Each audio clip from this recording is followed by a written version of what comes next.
할렐루야.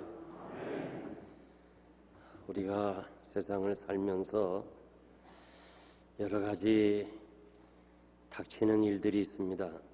좋은 일도 있고 어려운 일도 있고 고통도 있고 또 힘든 그리고 슬픔 또 기쁠 때도 있습니다. 하나님께서는 우리들에게 형통한 날도 주시고 곤고한 날도 주신다. 이 두 가지를 병행하게 하신다고 그랬습니다. 그래서 형통한 날에는 그 형통이 하나님이 주셨으니까 남들과 같이 기뻐하고, 곤고한 날에는 생각하고 기도하고 감사하라고 그렇게 말씀하고 있습니다. 그런데 이 다윗의 생애를 보면 그 짧은 생애, 70년의 생애에 다윗만큼 인생에 굴곡이 많은 사람이 없습니다. 진정 험한 날들이 많았습니다. 기가 막힐 웅덩이와 수렁에서 끌어올리셨다고 말씀합니다. 이 기가 막힌다, 이 말은 죽을 지경이다 그런 뜻입니다. 우리도 여러 가지 기가 막힐 일들이 많지만은 다윗과 비교하면 그건 아무것도 아닙니다. 다윗은 자신의 그 장인이 되는 사울왕의 핍박을 통해서 강원도만한 작은 땅에서 숨어야 어딜 숨겠습니까? 도망가야 어딜 도망가겠습니까? 여러 번 그 죽을 고비를 넘겼습니다. 그리고 압살롬이 형 암논을 죽이는 형제의 난을 겪게 됩니다. 그리고 아들 압살롬이 아버지를 죽이겠다고 혁명을 일으킵니다. 우리가 아는 대로 울면서 예루살렘을 떠납니다. 어떻게 아버지가 아들과 싸울 수 있습니까? 그는 울면서 떠날 때 언어로 표현할 수 없는 아픔의 경험을 했습니다. 이런 어려운 가운데 그 모든 경험을 다한 후에 노년의 다윗은 하나님께 찬송으로 감사합니다. 지나온 날 뒤돌아보면 모든 것이 기적이고 모든 것이 은혜고 모든 것이 하나님이 베푸신 사랑이었습니다. 그 결과로 자신은 새 노래로 하나님께 찬양을 올렸다고 말씀하십니다. 지나온 1년 동안 우리도 여러 가지 그 어려움 속에 있었지만은 여러분들이 이 자리에 앉게 됐다는 자체가 하나님의 은혜요, 하나님의 축복인 줄 믿습니다. 그래서 다윗이 찬양한 것처럼 우리가 진정으로 하나님께 감사 찬양하는, 오늘 저녁 개인이 찬양하고 가정이 찬양하고 우리 장로님들이 교회를 대표해서 찬양할 때 그 찬양이 진정으로 우리 마음속에 감사로 드리는 하나님께 제사가 되는 축복의 시간이 되기를 원합니다. 첫째로 기도를 들어주신 하나님께 감사했습니다. 하나님이 나를 기도를 들어주셨습니다. 나의 부르짖음을 들으셨습니다. 부르짖음이라는 몸은 얼마나 위급해요. 기도를 조용히 묵상기도 할 수 있습니다. 그런데 부르짖는 기도도 있습니다. 급한 상황에서 묵상기도 할 수 없는 거예요. 조용히 기도할 수가 없는 거예요. 웅덩이라는 말은 감옥, 퇴비구덩이, 무덤, 즉 죽음의 자리까지 간다는 거예요. 수렁이라는 말은 한 번 빠지면 더 깊이 들어가고 결국 죽음의 자리에 들어가는 곳이 수렁입니다. 그러니까 이 죽음의 자리, 이런 자리에 들어가면 대부분 사람들은 자기 힘으로 무언가 하려고 애를 써요. 애를 쓰면 쓸수록 더 깊이 들어가고 결국 죽음에 이르는 것을 우리가 잘 압니다. 다윗은 이때에 하나님께 부르짖고 기다리고 기다렸다고 그랬어요. 자기는 아무것도 하지 아니하고 하나님 앞에 기도하고 그냥 기다리고 기다렸다고 그랬습니다. 성도 여러분, 우리가 왜 기도합니까? 내가 할 수 없는 일이기 때문에 기도하는 거예요. 여러분들이 할 수 있는 것은 하세요. 여러분들이 능력으로 할 수 있는 건 해요. 여러분들이 감기 오고 혹은 뭐 좀 아프면 그냥 병원에 가세요. 기도 안 해도 돼요. 정말 하세요 다. 그런데 내가 할 수 없는 거예요. 의술이 할 수 없는 거예요. 그때는 우리가 하나님께 기도해야 되는 거예요. 기도하고 하나님께 맡겨야 돼요. 어떤 분들은 이렇게 말해요. 기도는 기도대로 하고 내가 할 일은 또 해야지. 그런 사람은 아직도 깊은 웅덩이와 수렁에 빠져보지 못했기 때문에 하는 소리예요. 정말 여러분, 사람이 할 수 없다, 이제는 의술이 할 수 없다, 이런 체험을 했습니까? 이런 체험을 한 사람은 이 다윗의 고백을 인정할 수 있고 그렇게 나도 해야 되겠다 깨달을 수가 있을 것입니다.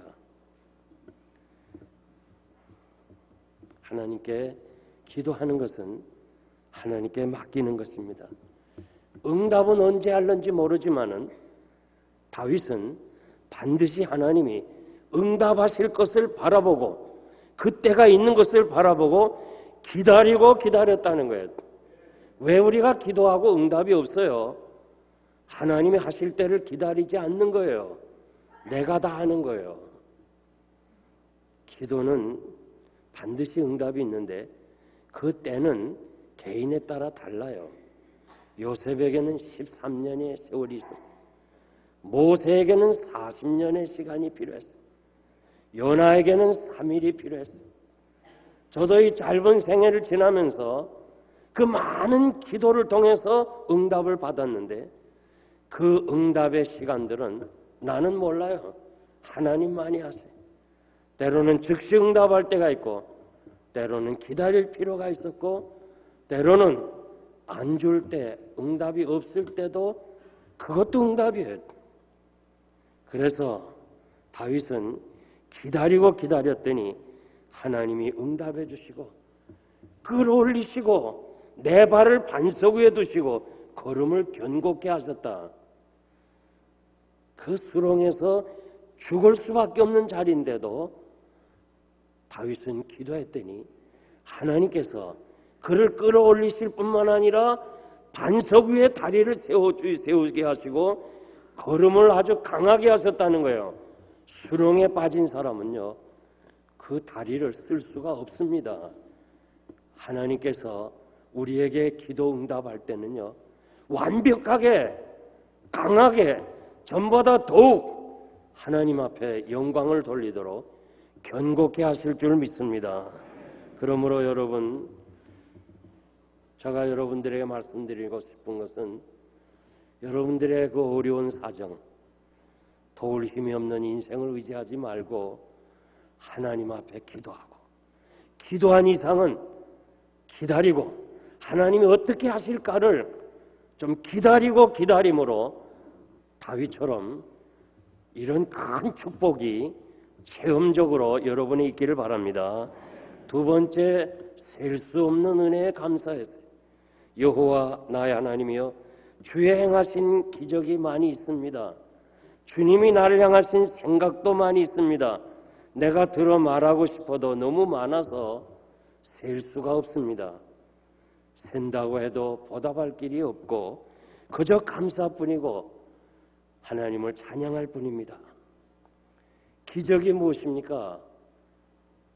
우리의 지식을 넘어선 거예요. 예상 밖의 일이에요. 우리가 암병이라고 하는 혹은 절름발이라든지 혹은 소경이 눈을 떠야 기적입니까? 살아온 자체가 기적이에요. 여러분들이 지나온 이 한 해 동안도 살아온 자체가 기적이에요. 깨닫지 못해서 그렇지 하나님이 여러분을 보호하지 않으면 어떻게 우리가 이 자리에 앉게 됐냐 그 말이에요. 요즘 얼마나 무서운 세상이에요. 언제 어느 때 무슨 일을 당할는지 몰라요. 저들이 갑자기 총격으로 죽은 사람들이 뭐 주의하지 않고 방관해서 그런 일을 당합니까? 아니잖아요. 지난 1년 동안에 하나님의 은혜로 산 것을 믿습니까? 그렇다면 그거 기적이에요. 그게 기적이에요. 우리를 향하신 주의 생각도 많습니다. 나는 생각 없이 살아왔어요. 지난 1년 동안 여러분들이 정말 여러분의 삶을 생각하면서 살았어요? 계획하면서 살았어요? 그냥 되는 대로 살아온 거예요. 그냥 아침에 일어나니까 또 하루 살고 저녁이 되면 또 잠자리에 들었습니다. 그런데 나는 생각 없이 살아왔지만은 다윗이 지난 날을 돌이켜보니까 하나님이 많이 생각해 주시고 하나님께서 걸음까지 인도해 주셨다는 거예요. 시편 139편에 보면 다윗은 다 하나님이 알고 계시는데 내가 일어서는 것, 내가 눕는 것, 내가 생각하는 것, 내가 하고 싶은 모든 행동을 하나님이 다 알고 계셨다고 그렇게 고백합니다. 욥도 마찬가지예요. 나의 모든 가는 길을 주님만이 아신다. 사람 아무도 몰라요. 아무도 모르지만은 주님은 아십니다. 내가 이렇게 고난을 당하고 시련을 당하고 잃어버림을 당하고 병들어서 모든 사람에게 조롱거리가 되는 거, 이 이유를 아무도 모르지만 나도 모르지만은 하나님은 알고 계신다는 거, 그것 때문에 욥은 결코 원망하거나 그는 하나님에 대해서 불평한 일이 없었습니다. 지금의 형편, 나의 연약한 것, 나의 필요한 것 하나님이 다 알고 계시는 줄 믿습니다. 때로는 이해가 안 되고 답답하고 참 우리를 어떻게 이렇게 내버려두나 마음 상할 때도 있지만은 오늘 말씀 보니까 우리가 모르고 살았지만은 하나님은 우리를 향해서 생각이 깊기 때문에 반드시 하나님께서 여러분의 그 어려움을 좋은 환경으로 바꾸어 주실 줄 믿습니다. 그래서 오늘 우리는 이 시간에 그저 미리 앞당겨서 그저 감사합니다. 하나님 찬양을 받으십시오. 이런 감사한 마음으로 하나님을 찬양하시기를 바랍니다. 다윗은 하나님이 베푸신 그 은혜를 감사해서 새 노래로 올릴 찬송이라고 고백했습니다. 교회가 32년 동안 오면서 정말 우리가 하나님께 감사할 것밖에 없어요. 영생교회가 받은 은혜, 이 받은 축복, 정말 우리가 오늘 장로님이 기도한 것처럼 우리는 너무 부족하지만은 우리를 향해서 기대하는 교회가 세계적으로 영생교회를 바라보고 있어요. 정말 뜻있는 사람은 이 마지막 때 이 교회가 이 어둠을 밝혀주는 진리의 교회가 되기를 위해서 기도하는 사람이 너무 많아요. 우리는 하나님 앞에 감사하면서 하나님께 드리는 노래가 무슨 새 노래가 있고 헛노래가 있겠습니까? 저는 새 노래라는 것은 감사한 마음을 담아서 정말 하나님의 은혜에 감사합니다. 그 마음으로 드리는 노래가 새 노래라고 생각합니다. 그러므로 오늘 우리 장로님들을 비롯해서 오늘 우리 모두가 다 찬양하시는 여러분들이 하나님께 감사함으로 찬양, 오늘 두 가정이 하나님을 찬양하는데 가정적으로 하나님께 감사하고 또 개인적으로 하나님께 감사하고 그 감사한 마음을 가지고 찬양하는 사람이 새 노래로 하나님께 올릴 찬양이라고 전 믿습니다. 특별히 우리 장로님들의 이 찬양을 통해서 온 성도들이 크게 은혜가 되고 참 오늘의 찬양이 영생교회 32주년 역사에 길이길이 후손들에게 남기는 이러한 정말 장로님들의 모범적인 헌신이 있었다는 것과 그리고 이 장로님들의 찬양이 우리 온 성도들에게 큰 은혜가 되기를 바랍니다. 찬양은 세 가지 힘이 있는데 위로 올라가는 힘이 있어요. 하나님께 드리는 입술의 열매고 찬양의 제사예요. 두 번째는 성도들의 가슴에 파고드는 힘이 있어요. 정말 찬양을 들을 때 이것이 하나님의 은혜구나. 하나님 감사합니다. 여러분 마음속에 이 파고드는 하나님의 은혜를 깊이 깊이 가슴에 새기는 그런 은혜가 있어야 될 줄 믿습니다. 마지막으로 밖으로 뻗어나가는 힘이 있습니다. 오늘의 우리의 이 한 호시암 모통이 이 작은 한 교회에서 드리는 이 찬양이 세계를 향하여 뻗어나가는 선교의 힘을 갖는 이 마지막 때 개혁주의 신앙을 가지고 하나님이 살아계심을 전파하는 세계를 향하여 뻗어나가는 오늘의 우리의 찬양이 방송을 통해서 모든 사람들에게 참으로 영생교회 그 기쁨을 함께 나누고 선교와 전도에 열정을 다하는 부흥되는 아름다운 기회가 되기를 바랍니다. 기도하겠습니다.